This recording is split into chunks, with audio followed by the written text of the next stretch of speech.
Assalamualaikum warahmatullahi wabarakatuh. Hai teman-teman, perkenalkan nama aku Fitri Fadila dari kelas 10C. Oke, di video kali ini aku bakal menjelaskan atau menceritakan salah satu tokoh dari Khulafaur Rasyidin nih kepada teman-teman semuanya. Nah, sebelum masuk lebih lanjut ke tokoh yang akan kita bahas, di sini saya akan memberitahu terlebih dahulu kepada teman-teman mengenai apa itu Khulafaur Rasyidin, pengertiannya serta tugas-tugasnya terlebih dahulu. Oke, langsung aja kita ke pengertiannya terlebih dahulu ya teman-teman.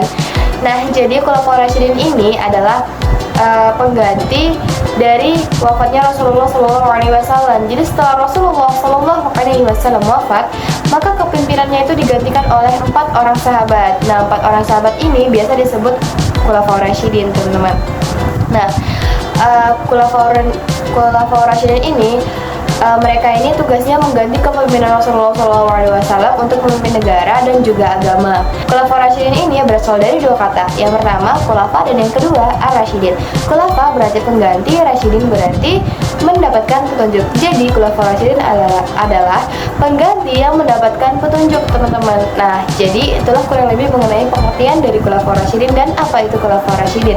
Nah, selanjutnya kita akan membahas tentang tugas-tugas dari Khulafaur Rasyidin ini ya, teman-teman. Khulafaur Rasyidin tugas yang pertamanya itu adalah melanjutkan perjuangan Rasulullah SAW.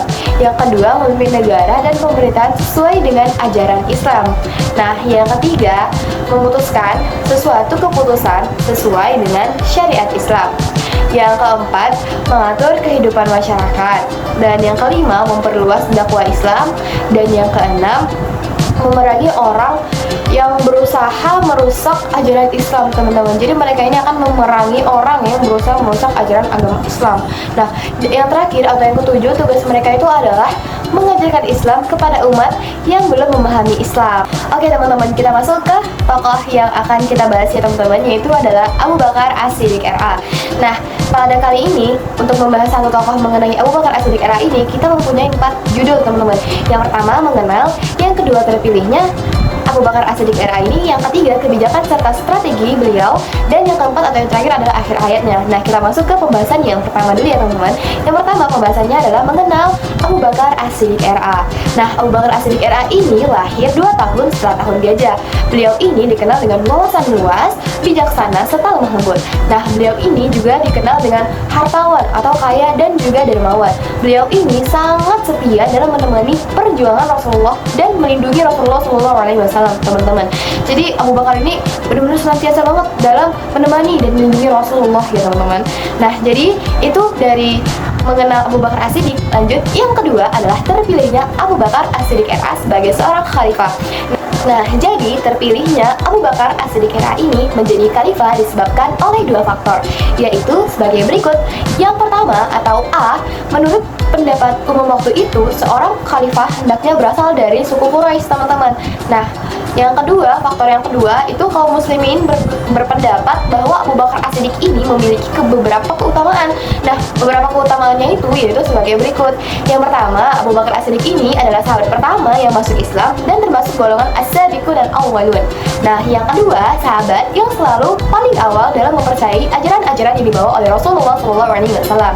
Nah, yang ketiga, sahabat yang pertama mempercayai kebenaran dari peristiwa Isra Mi'raj, teman-teman.